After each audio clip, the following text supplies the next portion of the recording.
एक समय बृहस्पति जी ब्रह्मा जी से बोले, हे ब्रह्मन श्रेष्ठ, चैत्र व आश्विन मास के शुक्ल पक्ष में नवरात्र का व्रत और उत्सव क्यों किया जाता है? इस व्रत का क्या फल है? इसे किस प्रकार करना उचित है?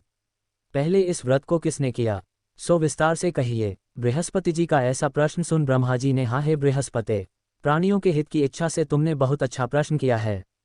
जो मनुष्य मनोरथ पूर्ण करने वाली दुर्गा, महादेव, सूर्य और नारायण का ध्यान करते हैं, वे मनुष्य धन्य हैं। ये नवरात्र व्रत संपूर्ण कामनाओं को पूर्ण करने वाला है। इसके करने से पुत्र की कामना वाले को पुत्र, धन की लालसा वाले को धन, विद्या की चाहना वाले को विद्या और सुख की इच्छा वाले को सुख मिलता है।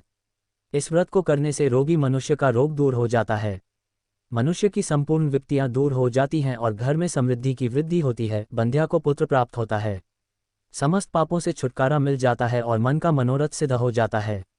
जो मनुष्य इस नवरात्र व्रत को नहीं करता वह अनेक दुखों को भोगता है और कष्ट व रोग से पीड़ित हो, अंगहीनता को प्राप्त होता है, उसके संतान नहीं होती और वह धन धान्य से रहित हो, भूख और प्यास से व्याकुल घूमता फिरता है तथा संज्ञाहीन हो जाता है।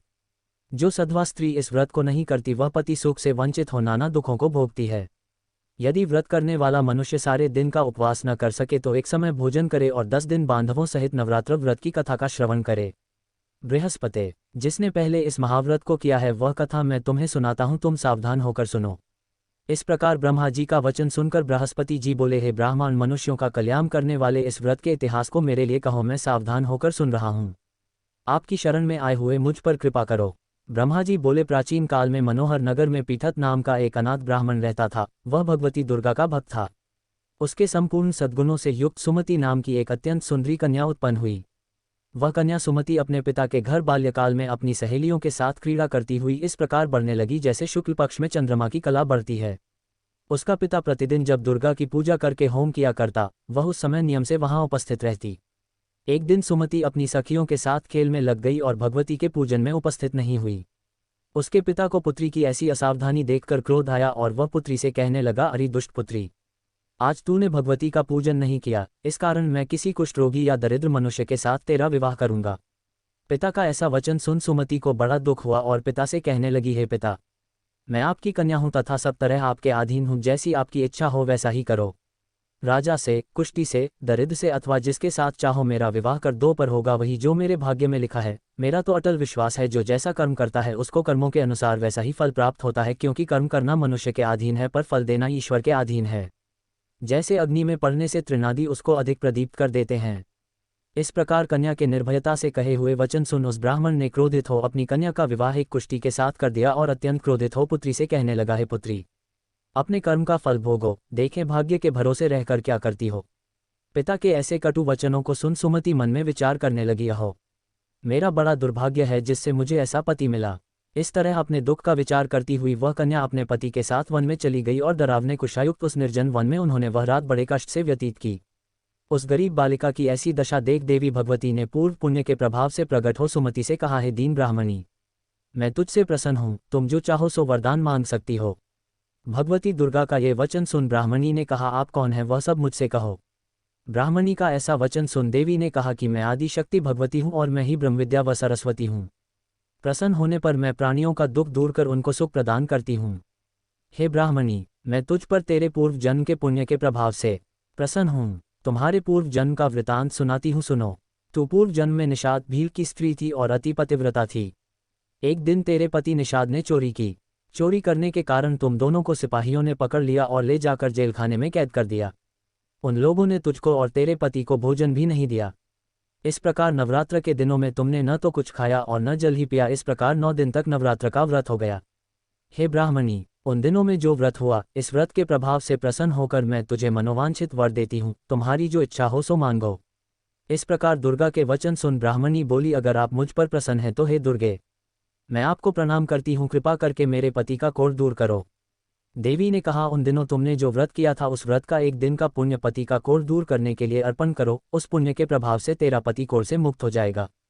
ब्रह्मा जी बोले, इस प्रकार देवी के वचन सुन वह ब्राह्मणी बहुत प्रसन्न हुई और पति को निरोग करने की इच्छा से जब उसने तथास्तु ठीक है ऐसा वचन कहा, तब उसके पति का शरीर भगवती दुर्गा की कृपा से कुष्ठ रोग से रहित हो अति कांतिवान हो गया। वह ब्राह्मणी पति की मनोहर देह को देख देवी की स्तुति करने लगी, हे दुर्गे, आप दुर्गति को दूर करने वाली, तीनों लोकों का संताप हरने वाली, समस्त दुखों को दूर करने वाली, रोगी मनुष्य को निरोग करने वाली, प्रसन्न हो मनोवांछित वर देने वाली और दुष्टों का नाश करने वाली जगत की माता हो। हे अम्बे, मुझ निरपराध अबला को मेरे पिता ने कुष्ठी मनुष्य के साथ विवाह कर घर से निकाल दिया। पिता से तिरस्कृत निर्जन वन में विचर रही हूँ, आपने मेरा इस विपदा से उद्धार किया है। हे देवी, आपको प्रणाम करती हूँ, मेरी रक्षा करो। ब्रह्मा जी बोले, हे बृहस्पते। उस ब्राह्मणी की ऐसी स्तुति सुन देवी बहुत प्रसन्न हुई और ब्राह्मणी से कहा, हे ब्राह्मणी, तेरे उदाले नामक अति बुद्धिमान, धनवान, कीर्तिवान और जितेंद्रिय पुत्र शीघ्र उत्पन्न होगा।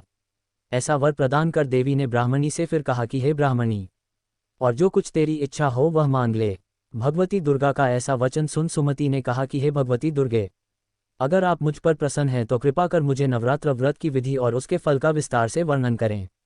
महात्म्य। इस प्रकार ब्राह्मणी के वचन सुन दुर्गा ने कहा, हे ब्राह्मणी, मैं तुम्हें संपूर्ण पापों को दूर करने वाले नवरात्र व्रत की विधि बतलाती हूँ, जिसको सुनने से मोक्ष की प्राप्ति होती है। आश्विन मास के शुक्ल पक्ष की प्रतिपदा से लेकर 9 दिन तक विधिपूर्वक व्रत करें। यदि दिन भर का व्रत न कर सके तो एक समय भोजन करें। विद्वान ब्राह्मणों से पूछकर घट स्थापन करें और वाटिका बनाकर उसको प्रतिदिन जल से सींचें। महाकाली, महालक्ष्मी और महासरस्वती देवी की मूर्तियां स्थापित कर उनकी नित्य विधि सहित पूजा करें और पुष्पों से विधिपूर्वक अर्घ्य दें। बिजौरा के फल से अर्घ्य देने से रूप की प्राप्ति होती है। जायफल से अर्घ्य देने से कीर्ति, दाख से अर्घ्य देने से कार्य की सिद्धि होती है, आंवले से अर्घ्य देने से सुख की प्राप्ति और केले से अर्घ्य देने से आभूषणों की प्राप्ति होती है। इस प्रकार पुष्पों व फलों से अर्घ्य देकर व्रत समाप्त होने पर 9वें दिन यथाविधि हवन करें। खांड, घी, गेहूं, शहद, जौ, तिल, बिल, बेल, नारियल, दाख और कदम्ब आदि से हवन करें। गेहूं से होम करने से लक्ष्मी की प्राप्ति होती है। खीर एवं चंपा के पुष्पों से धन की और बेल पत्तों से तेज व सुख की प्राप्ति होती है। आंवले से कीर्ति की और केले से पुत्र की, कमल से राज सम्मान की और दाखों से संपदा की प्राप्ति होती है। खांड, घी, नारियल, शहद, जौ और तिल तथा फलों से होम करने से मनोवांछित वस्तु की प्राप्ति होती है। व्रत करने वाला मनुष्य इस विधि विधान से होम कर आचार्य को अत्यंत नम्रता के साथ प्रणाम करे और यज्ञ की सिद्धि के लिए उसे दक्षिणा दे। इस प्रकार बताई हुई विधि के अनुसार जो व्यक्ति व्रत करता है उसके सब मनोरथ सिद्ध होते हैं, इसमें तनिक भी संदेह नहीं है। इन 9 दिनों में जो कुछ दान आदि दिया जाता है उसका करोड़ों गुना फल मिलता है। इस नवरात्र व्रत करने से अश्वमेध यज्ञ का फल मिलता है। हे ब्राह्मणी, इस संपूर्ण कामनाओं को पूर्ण करने वाले उत्तम व्रत को तीर्थ, मंदिर अथवा घर में विधि के अनुसार करें। ब्रह्मा जी बोले, हे बृहस्पते। इस प्रकार ब्राह्मणी को व्रत की विधि और फल बताकर देवी अंतर्ध्यान हो गई। जो मनुष्य या स्त्री इस व्रत को भक्तिपूर्वक करता है वह इस लोक में सुख प्राप्त कर अंत में दुर्लभ मोक्ष को प्राप्त होता है। हे बृहस्पते, यह इस दुर्लभ व्रत का महात्म्य है जो मैंने तुम्हें बतलाया है। ये सुन बृहस्पति जी आनंद से प्रफुल्लित हो ब्रह्मा जी से कहने लगे कि हे ब्राह्मण, आपने मुझ पर अति कृपा की जो मुझे इस नवरात्र व्रत का महात्म्य सुनाया।